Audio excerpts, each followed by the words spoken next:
Buenos días, amigos. A propósito de dos festividades muy importantes, el día de hoy vamos a tocar un tema de suma importancia, el tema de la salud. Más en estos tiempos cuando una enfermedad agrede a toda la humanidad. Estamos hablando que el día 18 de septiembre se conmemoró el Día de la Ética Médica y el 25 de este mismo mes se acaba de conmemorar el Día del Farmacéutico. Son dos profesionales que tienen que ver con la salud. Fundamentalmente nos vamos a centrar en el rol del farmacéutico, sin embargo, de una u otra manera vamos a tocar el tema de la ética, no solamente del médico, sino de la ética del propio farmacéutico. Veamos entonces qué pasa cuando hay una enfermedad. ¿Cuál es el rol del sanador? ¿Cuál es el rol de ese humano que se ha preparado, se ha capacitado para sanar enfermedades, o por lo menos para contribuir a la sanación? Veamos qué nos dice nuestro Señor acerca de este tema. Santiago capítulo 5, versículo 14. ¿Está alguno entre vosotros enfermo? Que llame a los ancianos de la iglesia y que ellos oren por él, ungiéndolo con aceite en el nombre del Señor. Jeremías capítulo 8, versículo 22. ¿No hay bálsamo en Galaad? ¿No hay allí médico? ¿Por qué pues no se ha restablecido la salud de la hija de mi pueblo? Segundo de Reyes capítulo 20, versículo del 7 al 8. Y dijo Isaías: tomad masa de higos, y tomándola lo pusieron sobre la llaga y sanó. Y Ezequías había dicho a Isaías: ¿qué señal tendré de que Jehová me sanará, y que subiré a la casa de Jehová al tercer día? Ezequiel capítulo 47, versículo 12. Junto al río, en su orilla, a uno y otro lado, crecerán toda clase de árboles que den frutos para comer. Sus hojas no se marchitarán, ni faltará su fruto. Cada mes darán fruto, porque sus aguas fluyen del santuario. Su fruto será para comer y sus hojas para sanar. Estamos hablando de la enfermedad y lo primero que tenemos que nosotros pensar es que la enfermedad verdaderamente se va a sanar si es que nosotros estamos con nuestro Señor y hacemos las cosas correctas para sanarnos. Como siempre, hasta en los propios milagros se necesitan dos cosas: la participación del Señor y nuestra fe en Él, y nuestras acciones concretas para que se produzca ese milagro. Y lo mismo pasará con cualquier enfermedad. Necesitaremos en todo momento orar y también necesitaremos hacer algo con nuestro cuerpo para que se sane. A ver, cada una me va a decir cuál es el elemento fundamental que interviene en la sanación, en la lectura que cada una ha hecho, en el mismo orden que leyeron. En la primera lectura, el elemento esencial es el aceite. Ajá, muy bien. El aceite se usó desde antiquísimo para sanar muchas enfermedades. En la actualidad todavía seguimos utilizando el aceite, no solamente para cosas simples y elementales como por ejemplo un masaje muscular, para que suavemente podamos nosotros masajear los músculos. No, estamos hablando del aceite como medicamento. El aceite de coco, el aceite de oliva, el aceite de almendra, el aceite de copaiba. Y ni que decir de los aceites esenciales. El aceite de cannabis. También últimamente está de moda el aceite de cannabis. Es la famosa marihuana para diferentes tipos de enfermedades neurológicas, con excelentes resultados. Todos estos aceites se usaban y se usan para sanar diferentes enfermedades. Por eso es que se utilizaba para untar al enfermo. Y actualmente, cuando una persona está aparentemente en sus últimos días, entonces se le hace la famosa o la llamada santa unción con aceites, ¿no? Así que acá estamos viendo el rol del aceite como un elemento importantísimo para la sanación. ¿Qué otro elemento? El bálsamo. El bálsamo es una forma farmacéutica que permite igualmente recuperar muchos de los problemas que tiene el paciente. Se utiliza hasta la actualidad para afecciones dermatológicas, para problemas musculares, etc. Así que también tenemos un segundo elemento de mucha actividad farmacológica. ¿Qué más tenemos? En Segundo de Reyes, el elemento principal es el higo. El higo. Ajá, efectivamente. Se ha demostrado que el hígado tiene propiedades antimicrobianas y también preservar la piel de estos elementos. Así que estamos viendo otra planta, otro elemento más que nos sirve para afrontar las enfermedades. Y finalmente, el elemento fundamental, en este caso en Ezequiel, serían las plantas y en específico las hojas. claro, ahí se está haciendo un resumen prácticamente acerca de cómo es que las plantas nos van a servir.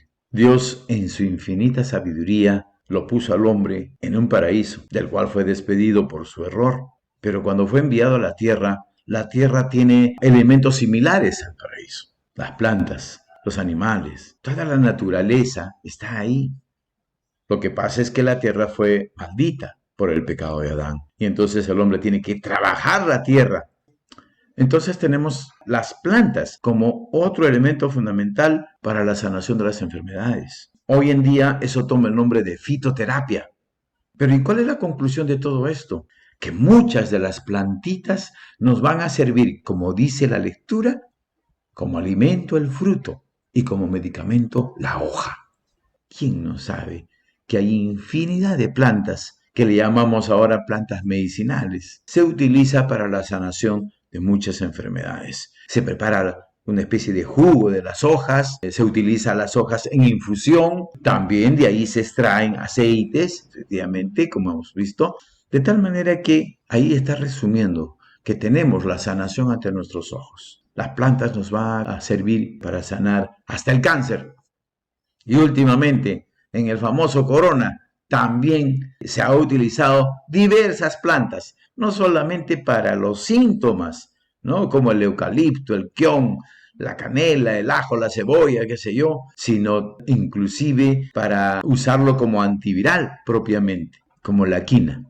Así que la sanación para nuestras enfermedades está ahí, en la naturaleza misma. Dios nos las ha puesto al alcance de nuestra mano. Segundo de Reyes, capítulo 5, versículo 10.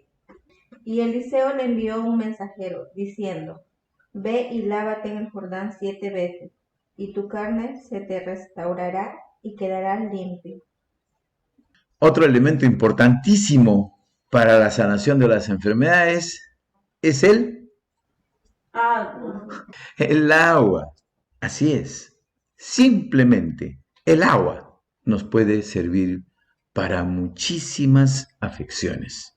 Sin agua no podemos vivir, ¿no es cierto? Empezando por ahí. Pero en este caso no lo estamos viendo desde el punto de vista alimenticio, no estamos viendo al agua como alimento, sino estamos viendo al agua como medicamento.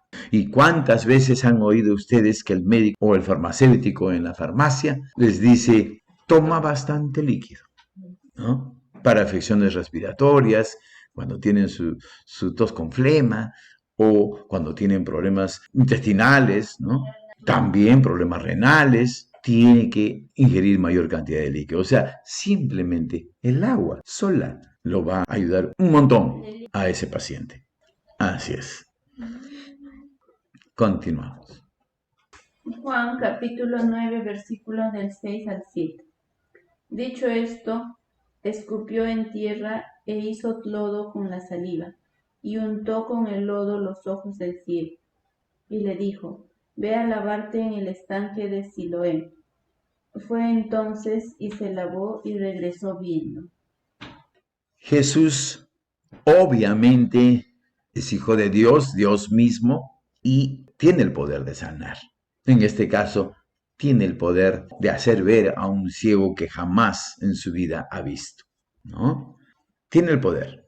Sin embargo, no lo hace en forma, digamos, mágica, simple, que le diga, sánate, abre tus ojos, mira, ¿no? Podría haberlo hecho, tranquilamente. Pero, ¿qué hace? Prepara con tierra y su propia saliva, maravillosa, sanadora, milagrosa, poderosa. Prepara un poco de barrito. ¿Con qué? Con la tierra. Y entonces tenemos otro elemento más, sanador, la tierra misma. Esa tierra que nosotros nos estamos encargando de destruir, de contaminar, de ensuciar. Esa tierra es maravillosa, es sanadora. Actualmente se sigue utilizando el barro para problemas gastrointestinales, para problemas de reumatismo, artritis.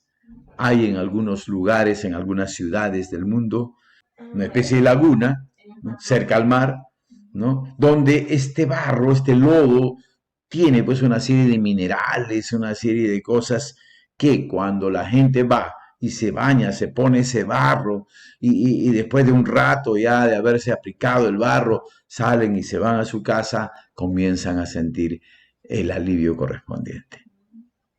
Así que la tierra también tiene poder sanador. Lucas capítulo 10, versículo 34. Pero cierto samaritano que iba de viaje llegó a donde él estaba, y cuando lo vio, tuvo compasión, y acercándose, le vendó sus heridas, derramando aceite y vino sobre ellas.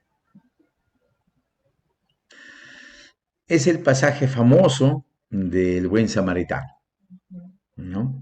Pero ahora en lo que estamos concentrando nuestra atención no es tanto en la piedad del samaritano que atiende a un desconocido, ¿no? Ayuda a un desconocido a recuperarse de la golpiza que le habían dado. Ahora nos estamos concentrando en el tema de los elementos farmacológicos que se usan para curar las heridas, para sanar las enfermedades. Y en este caso, ¿qué se está utilizando? Sí, aceite y vino. Aceite y vino. Ya hemos hablado del aceite. Ahora estamos agregando el vino. Ese vino, sabemos hoy, científicamente demostrado, que tiene muchísimas propiedades farmacológicas. A ver, ustedes díganme, ¿qué usos terapéuticos conocen del vino? Para adelgazar. Se usa sobre todo el vino que ya está pasando a ser vinagre, porque con vinagre sí es efectivísimo para curar heridas, ¿no? El ácido acético del vinagre es el que interviene ahí, ¿no? Pero bueno, sí, efectivamente, el vino para curar heridas. ¿Qué más? Quemador de líquidos. Ajá, quemador de grasas, de lípidos. Así es, ¿qué más? Para el envejecimiento. Para el envejecimiento. Yo tomo bien. Es broncodilatador, Para enfermedades cardíacas. estimulante cardíaco y vascular, Para el cáncer. y hasta para el cáncer. Así que observen ustedes cómo es que la sanación de nuestras enfermedades está al alcance de nuestra mano. Entonces, en conclusión, ¿cuál ha sido el rol del médico y del farmacéutico? En sus inicios no hay ni médico ni farmacéutico. ¿A dónde acudían los enfermos? A los ancianos. A los ancianos y a los sacerdotes. ¿Y qué hacía el anciano o el sacerdote? Que casi es lo mismo, casi. Oraba. Oraba y curaba. Él mismo. Él era sacerdote, él diagnosticaba. El diagnóstico era fácil, no era tan complicado como ahora, que había que ver, no, seguramente son los riñones, no, pero debe haber mucho colesterol. No. En ese tiempo era más sencilla la cosa. Todo enfermo venía donde el sacerdote y el sacerdote su diagnóstico era: has pecado. Estás en pecado. ¿No? Porque la salud es de Dios y la enfermedad es del otro. según el concepto judío. Así que toda persona que estaba enferma es porque estaba con un demonio. Un demonio se le había metido, estaba endemoniado. Pero en realidad sí, más o menos tiene razón, porque por ejemplo, o sea, creo que no la gula, algo así. Entonces la persona que come mucho se va a enfermar. Y también por otro lado, Jesús o Dios dice que hay que cuidarse. La persona que no se cuida también se enferma, o sea, está pecado, está cometido de desobediencia. Efectivamente, todas las enfermedades son consecuencia de nuestros propios actos. Así es, de nuestros malos actos, de nuestros malos hábitos. Si yo todos los días me como una alita broster, mi chicharrón, voy a terminar con colesterol alto, con hipertensión, etcétera, etcétera. ¿Ah? Así de sencillito. Entonces, efectivamente, pues no. Todas nuestras enfermedades son consecuencias de nuestros errores, de nuestras faltas, de nuestra falta de amor a Dios o de nuestra falta de amor a nosotros mismos, a nuestro cuerpo, que no nos cuidamos, ¿no? Y le metemos cualquier cosa, ¿no? Por el simple placer de darse el gustito, ¿no? Bien, eso en primer lugar. Entonces, no se necesitaba una persona especial, un profesional que llegara a hacer el diagnóstico. Y tampoco se necesitaba otra persona especial que se aprendiera los medicamentos naturales, las plantas y el agüita y todo lo demás, el vino, el aceite, qué sé yo, que se aprendiera todo eso y que sea un especialista, ¿no? El sacerdote resumía todo eso. Con los años y con el avance de la ciencia y el avance de las especialidades, entonces ahí se ha ido diferenciando el trabajo de cada uno de los profesionales. Y entonces ahora tenemos que cuando viene un enfermo, primero debe pasar por el médico, el cual debe hacer el diagnóstico. ¿Qué es lo que pasa con ese paciente? ¿Por qué está enfermo? En primer lugar, ¿cuál es la enfermedad que tiene? Y luego, ¿cuáles son las causas que están produciendo esa enfermedad? Y luego viene el tema del farmacéutico, que con el conocimiento de los fármacos, de las plantitas, de los aceites y de todos los químicos que se han descubierto y se han inventado, participa en la terapia, ¿no? Aquí tenemos algo que comentar. El tema de la ética. Lamentablemente, durante la pandemia hemos visto todo lo contrario a este principio. Hay muchos que lamentablemente no cumplieron su juramento hipocrático de contribuir a sanar, a curar y a salvar vidas. Mucha gente lo ha hecho y algunos han muerto exponiéndose a esta enfermedad o a otras enfermedades como la neumonía. Pero hay muchos otros que más bien han aprovechado esta circunstancia y la desesperación de la gente para sacar provecho. Algunos profesionales que han cobrado hasta 1.200, 1.400 soles por una consulta. Eso es aprovecharse de la gente. Y algunos que rompiendo la división de las profesiones se provisionaban de ivermectina, hidroxicloroquina, acitromicina, paracetamol, en fin. Tenían ahí su mini botiquita para ellos mismos vender a los pacientes a unos precios realmente criminales. Esta pandemia ha permitido ver el alma de los profesionales. Y así como ha habido muchos profesionales médicos que realmente merecen todo nuestro agradecimiento por su labor, por su entrega, por su sacrificio, igualmente ha habido de los otros que han roto totalmente todos los principios de ética médica. Antes era poco común. Personas que te dicen, oye, tienes que hacerte la cesárea, solamente con fines de negocio, cuando la mujer tranquilamente puede dar a luz en forma natural, pero le pintan un problema y le dicen, no, tiene que ser con cesárea. Y entonces tienen su negocio aparte. Esa es falta de ética. Ni qué decir de aquellos que se dedican a hacer abortos todos los días y cosas así. Lamentablemente estamos en la tierra y en la tierra va a haber el bien y va a haber el mal. Y lo mismo en el caso de los farmacéuticos. Estamos conmemorando el Día del Farmacéutico. Felicitaciones, felicidades a todos los farmacéuticos que en esta pandemia se han convertido verdaderamente en el primer profesional, en la verdadera primera línea. porque los pacientes no han podido ir a los hospitales o no han querido, muchos de ellos por prevención y precaución, no han querido ir al hospital porque sabían que ahí se iban a contagiar no solamente del virus famoso, sino de neumonía, de una pseudomonas o de cualquier otro microorganismo que lo pusiera en serios problemas y que lo llevara a la muerte en muchos casos. Entonces han preferido ir ¿a dónde? A la farmacia. ¿Y quién estaba ahí atendiendo? El farmacéutico. En su desesperación, el paciente exigía que el farmacéutico lo ayude, le resuelva su problema. Y tú le decías como farmacéutico, ¿sabes qué? Anda al hospital. Y el paciente se te echaba a llorar y te decía, pues no quiero ir al hospital, por favor. Y algunos venían con su receta y no habían los medicamentos y cosas por el estilo. Entonces el farmacéutico ha tenido que afrontar todas estas situaciones para ayudar también a salvar vidas. Y lo ha hecho. Felicidades y gracias a los farmacéuticos que se han convertido en sacerdote, en psicólogo, en médico, en enfermero, en farmacéutico a la hora de atender a todos estos pacientes. También ha habido, sin embargo, otros que también sacaron lo negro de su alma para hacer negocio. Igualmente, acapararon algunos medicamentos, los encarecieron.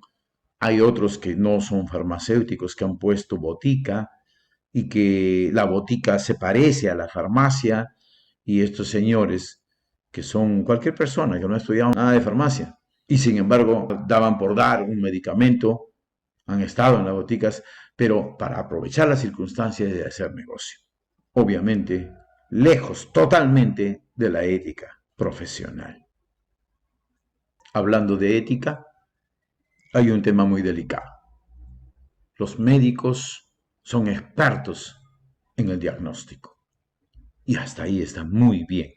O sea, el problema es que cursos, una vez que se lleva el farmacéutico acerca del medicamento, la inmensa mayoría de veces el médico pasa la línea de la frontera profesional y se introduce en el terreno de la terapia farmacológica. El médico es el que hace la receta y es el que te dice que vas a tomar este medicamento cada tantas horas y por tanto tiempo. ¿Pero por qué? Yo cuestiono eso, humildemente, cuestiono eso. ¿Saben ustedes cuántos cursos sobre medicamento lleva el farmacéutico? Entre 10 a 12 cursos sobre medicamento. Y en algunos casos, en algunas universidades, más todavía. ¿Y cuántos cursos sobre medicamento lleva el médico? Uno, un semestre, un solo curso sobre medicamentos.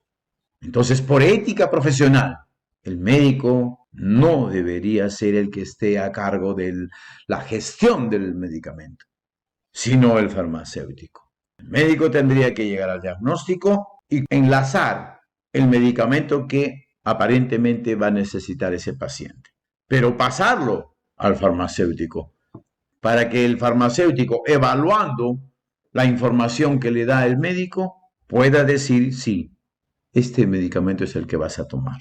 Y por el conocimiento que tiene, determinar la dosificación que requiere ese paciente. Así debería ser. Por ética profesional, cada uno debe de respetar y empoderarse de lo que conoce, de lo que sabe, cada uno en su campo. Muchos pacientes en esta pandemia han fallecido o han tenido serios problemas de salud por el mal manejo del medicamento por parte de los médicos. Los médicos nunca convocaron a un trabajo multidisciplinario, a un trabajo interdisciplinario. Jamás convocaron en este caso al farmacéutico, a los farmacéuticos, para preguntarle y decirle, mira, tú que conoces el medicamento, ¿qué me dices de la hidroxicloroquina? ¿Tú qué me dices de la ivermectina? ¿Está bien que lo use? ¿Lo puedo usar sí o no? ¿Puedo recetarlo? ¿En qué dosis? ¿Por cuánto tiempo? Pero nunca hubo esa convocatoria porque lamentablemente muchos amigos médicos, pues desde hace varios años, varias décadas, se han empoderado del área de la salud y ellos son la voz que determina el todo. En lugar de derivar al paciente donde corresponda, Cuando la enfermedad del paciente tiene raíces, causas psíquicas, pues hay que derivarlo al psicólogo. Pero no. Cuando tiene problemas que se van a resolver con radioterapia, pues mandarlo al radiólogo. Y cuando requiera medicamentos, mandarlo donde el farmacéutico, con su informe técnico, científico, profesional, pero derivar a donde corresponda, al fisioterapeuta, en fin, a donde corresponda. Dejemos de creernos dioses. Todos somos importantes. En una semana anterior vimos que todos los seres humanos somos importantes, cada uno tiene sus dones y es diferente. Lo mismo debemos decir de los profesionales. Todos los profesionales son importantes. No hay uno más que el otro. Sin embargo, nos queremos despedir hoy justamente dándole gracias de todo corazón a esos buenos profesionales, médicos y farmacéuticos, que nos han ayudado a resolver los gravísimos problemas de salud que hemos tenido nosotros o nuestros seres queridos. En muchos casos no se pudo lograr, pero en muchísimos casos, les debemos la vida y la salud. Gracias, hermano farmacéutico. Siga en esa línea. Cada vez que usted entrega un medicamento, ore al Señor como se hacía desde antiguo, como se hacía desde el comienzo. Amigo médico, cada vez que usted vea un paciente, trate de encontrar su problema y ver la solución correspondiente, ore para que el Señor lo ilumine y le muestre la terapia adecuada. Bueno, entonces pidamos al Señor para que toque el corazón de los profesionales, en este caso de los que están celebrando su día, los farmacéuticos, para que sigan contribuyendo con la sanación de nuestros pacientitos. Nos vemos la próxima semana. Bendiciones.